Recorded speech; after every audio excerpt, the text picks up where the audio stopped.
Welcome back to another episode of the Crossover U podcast brought to you by the Crossover Media Network. My name is Kanaye, and today we're going to be talking some opening night reactions from, opening night of the 2024-2025 college basketball season.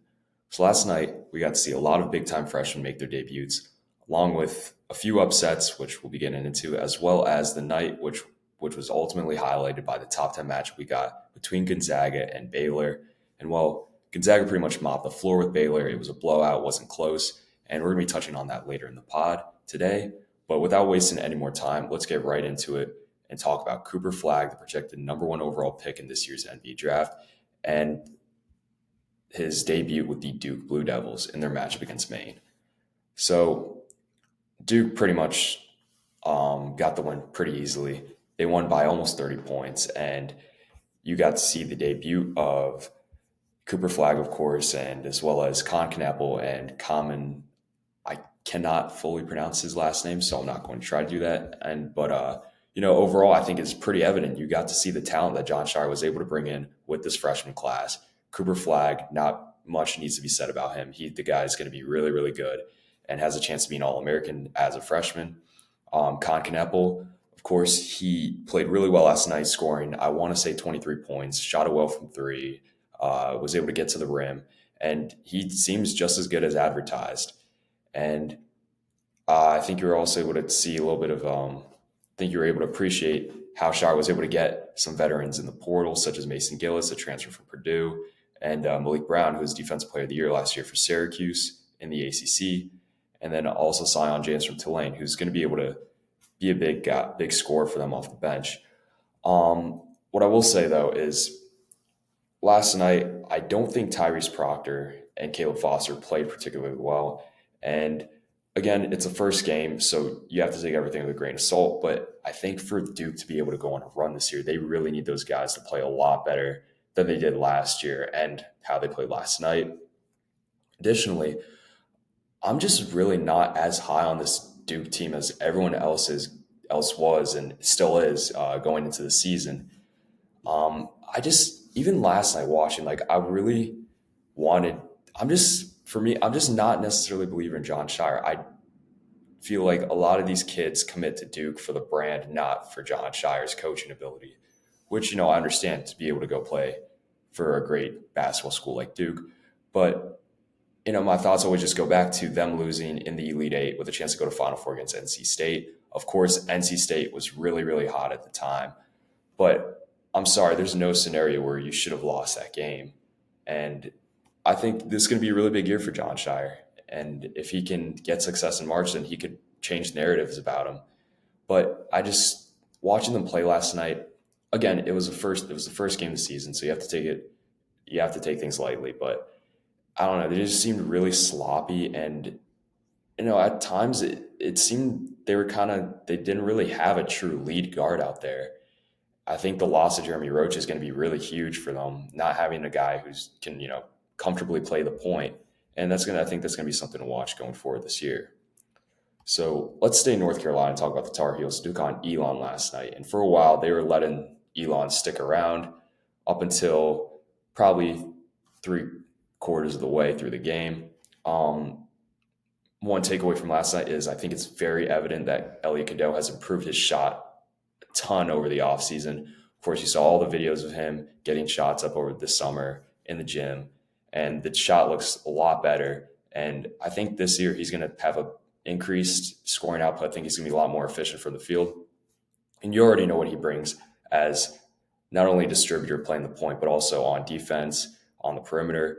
He's going to, be able to get guys the ball. He's going to be able to guard some really talented players in the ACC this year. And I think that added scoring ability that he seems to have added to his game this year is going to be really big for North Carolina.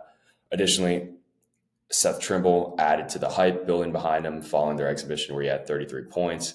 Last night he had 15, I believe, and Seth Trimble looks really good. He's a really good shooter, and I think he's made big strides this past offseason to put himself in a position to be a really big player for UNC this year. What's most concerning to me about UNC, at least from what I saw last night, was the struggles of Cade Tyson, their transfer that they got this past offseason. for UNC to be competitive, they're really going to need Cade Tyson to make shots. And last night, Cade Tyson struggled a lot. And I think, that's going to be something to watch.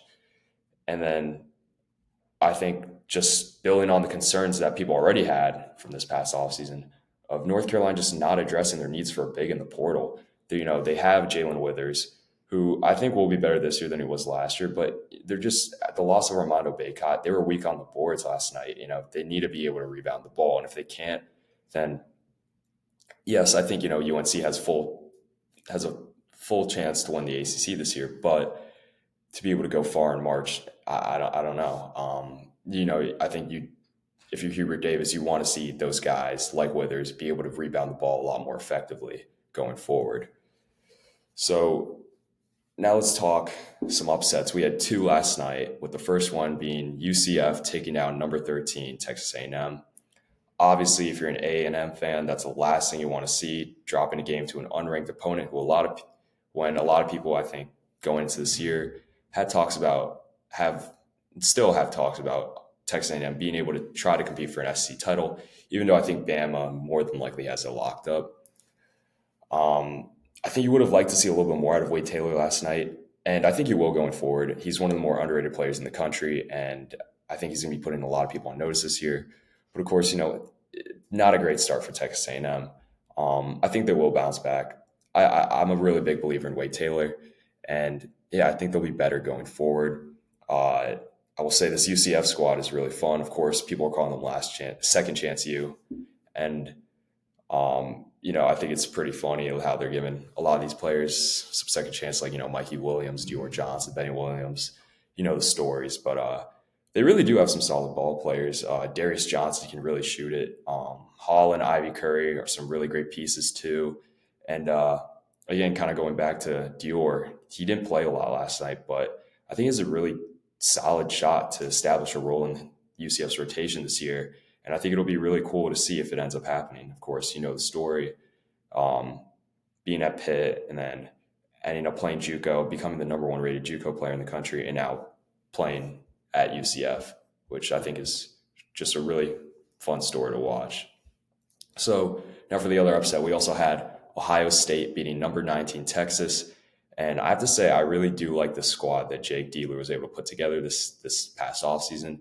And what was somewhat of a surprise, we saw Bruce Thornton lead the team in scoring, and he led them to that win last night. When I think, if I had Ohio State beating Texas prior to last night, I probably would have banked on Aaron Bradshaw winning them that game. But I mean, yeah, that was a huge win for the program, and something this Ohio State's going to be able to build on this year, leading up to what I think is going to end up being a tournament appearance for this team. I have a lot of faith in Ohio State turning around this year compared to what they were able to put out on the court last year. And I think, Jake Diebler has a full chance to make a run to the NCAA tournament this year and, compete in the Big Ten. That's kind of down this year compared to last year. So on the other hand, if you're Texas, I wouldn't necessarily press the panic button. Again, this Ohio State team, I think, is going to be really good this year. And, that's not necessarily a bad loss, but don't get me wrong, this is a game you probably should have won. One bright spot for them last night was freshman Trey Johnson dropping nearly a 30 bomb for them. He looks like he has a chance to be big-time scorer for this program this year, and someone that everyone should have an eye on this year among the freshman class. And going forward, yeah, I mean, they're just going to have to be better. Texas has a pretty loaded non-conference schedule coming up. So, yeah, I think you'd like to see some – I think you're in a better position to win if you don't have your freshmen needing to score 30, if you can, have some other guys try to contribute. So let's talk about the game of the night. Of course, very, very late tip-off if you were on the East Coast, but nonetheless, it was great to see number 8 Baylor taking on number 6 Gonzaga at Spokane Arena. Of course, it's not the Kennel, but it's essentially a home game for the Bulldogs. And, let me just say, while I do appreciate the two schools agreeing to play this matchup on opening night, of course, it adds the excitement that already is opening night of college basketball. I don't necessarily love it when two ranked schools decide to play each other right off the bat before getting, a few free wins, I guess, per se, under their belt. I think just sometimes it's a little bit harder to get a read off these types of games, as a lot of times the teams are still haven't gotten their jitters out of the way yet. They're getting adjusted to playing a real game that actually counts, and they're probably not playing to their form or to their identity just yet. But with that being said, this Gonzaga team looks legit. There's a very good chance if Gonzaga plays well in their non-conference games and they roll through the WCC, which I think they will. I think they have a chance to go undefeated in West Coast Conference this year, with St. Mary's losing a lot of their good players. Um, they could be the number one overall seed. Uh, from last night, what I saw last night at Gonzaga was probably the best defensive and rebounding that I've seen from this Gonzaga program in the last probably 5 years or so. Just the physicality they played with last night, the aggressiveness on the boards. Uh, it's just something I feel like you really haven't seen out of Mark Few's program in the last few years. And it was kind of the thing that I think was missing for them. And again, it's early, so you have to take everything with a grain of salt. But this team definitely looks like they could make a Final Four at like just going off of last night. I originally thought maybe Gonzaga came in a little bit too high in the preseason poll, but now I think maybe they should have came in a little bit higher. I think part of my concerns going into last night was maybe Khalif's battle ability to accept the role playing for Mark Few. But from what he saw last night, like he did it. He played defense. You saw the volleyball spike type block he had on VJ Edgecombe when he was driving into the lane, and his scoring abilities there. But he was able to also rack up a few assists last night, which I think was going to be really beneficial for this Gonzaga team if he's able to make the right reads and get guys the ball instead of just fully looking to score himself all the time, like he maybe has in the past at Arkansas and Temple. I also think, the size of the guards that Gonzaga has this year, that was probably the weakness of the team last year that everyone talked about. They said Gonzaga was too short. They just didn't have the size. But they have it this year with, of course, Khalif Battle, Ryan Nemhard, Noah Hickman, those guys all around that kind of 6'4" to 6'5" range. They just have great size in their backcourt this year. And I think it's going to be really big for them. It's going to put a lot of pressure on teams. I think, that matchup they're going to have with UConn is going to be really fun to see on December 14th at the Garden, with UConn running backcourt, some smaller guards this year compared to last year. I think this is going to be a really good matchup to see. But, just Ryan Nemhard, really, really good passer. He racked up a ton of assists last night. Noah Hickman was really good. Jussie Stromer shot the ball well. And, their bigs played great. And I think Gonzaga really has a chance to go far this year in the tournament. I think if Mark Few wins the national championship, it's going to be this year with this Gonzaga team. So as for Baylor, again, kind of going back to what I said, I don't love it when these, two ranked teams just play each other right off the bat. Just because, you can't get the best read on what that team is, what it's going to be, how they're going to play for the rest of the season. I know I did just talk about Gonzaga possibly looking ready to make a Final Four run this year. But again, that's, that Baylor team they played last night, that's a solid team. That's, I don't think anyone would have expected them to lose by almost 40. But, again, touching on Baylor, Norchad Omier played pretty well. I think he played really solid. Robert Wright was great. Robert Wright the third looked really, really good. He was definitely someone that wasn't on my radar, but now is after last night. He's a freshman. I think that's going to could surprise a lot of people this year. He was just great at attacking the basket last night, really played into his own pace. And, I think he's going to be really kind of a surprising contributor for Baylor this year. I don't think a lot of people really touched on him going into this year, and I think now he's on a lot of people's radar. Now for the other freshman, VJ Edgecombe, who's projected top 5 pick, 5-star freshman coming in this year. Well, he looked very much like a freshman last night. Yes, he had the nice poster dunk, but he looked a little rushed out there for most of the game, and he forced his shot quite a few times. I'm not worried about him, though, whatsoever. Buddy Hield raved about this kid, this VJ's poise when he was playing for the Bahamas in the qualifiers leading up to France this past summer. He has all the tools and physical gifts to be a big time player for this Baylor team, for Scott Drew this year. He just needs to let the game come to him. I think once he does that, I think he's going to be really, really good this year for Baylor. And I think he's someone who should be, well, I think could give Cooper Flagg a run for his money in the Freshman of the Year race. I'm a firm believer that VJ Edgecombe has a chance to dethrone Cooper Flagg in those talks.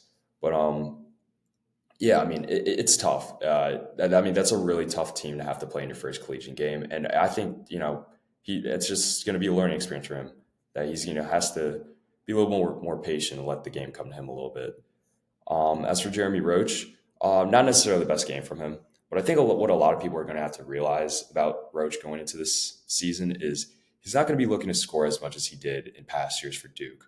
Duke, he was tasked with needing to score the ball a lot more than I think what he was comfortable with. He talked about in an interview leading up to the season that he's a point guard at heart, and he wants to be a true point guard where he's getting guys the ball, being a distributor, passer.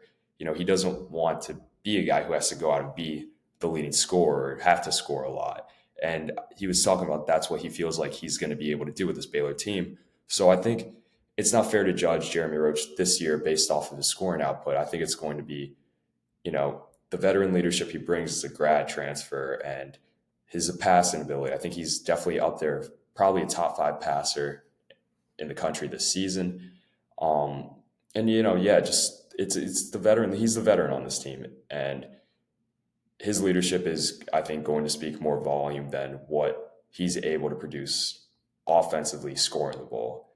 So again, not the best game from him overall, but I don't think it's fair to judge Jeremy Roach last night based off his scoring output. So just touch a little bit on some of the other bigger programs that are towards the top of the AP poll this in the preseason. Alabama looked like NATO to Alabama last night. They won by almost 50, I think. And again, Mark Sears, he's my pick for National Player of the Year. He looked really, really good. There's not much to really touch on. It's a free win game for Alabama. I'm going to be really excited to see their first big matchup, whenever that is, in the coming weeks. And then as for Kansas, big win for them.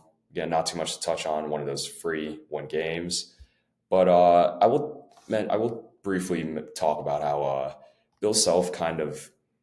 There's a little bit of concern surrounding AJ Storr with Kansas this year. Bill Self kind of talked about how he maybe didn't get the right read on Storr when he got the commitment from him this past offseason in the portal. I think he thought maybe he was going to be getting a little bit more of a competitive edge out of him that he isn't really seeing. I know Bill Self talked about how he would like to see if AJ Storr, who came off of being the leading scorer for Wisconsin team last year, he would like to see him try to focus on some of the other aspects of the game, such as being able to pick up guys full court, play defense, and try to crash the offensive glass more than he's done in the past. And of course, I think if you're able to get him to do that, then Kansas is in a great position to succeed. But I think it comes down to if AJ Storr is willing to accept that role. Coming off being the leading scorer for a Big Ten team and having to accept the role on a team that's really star-studded this year for Kansas in Lawrence, Kansas this year. I think that's going to be something to watch. And, he hasn't played particularly well in the exhibition games. He had a decent game last night, but I think that's definitely going to be something to watch if AJ Storr is able to fully buy into Bill Self's culture in trying to bring championship back to Lawrence, Kansas this year. So that's going to wrap it up for my opening night reactions. If you like this video, tell your friends about the channel. All helps with the algorithm. Now that the season started, I expect to see a lot more content being put out from me and Josh. So that's all for today, and I'll see you all next time.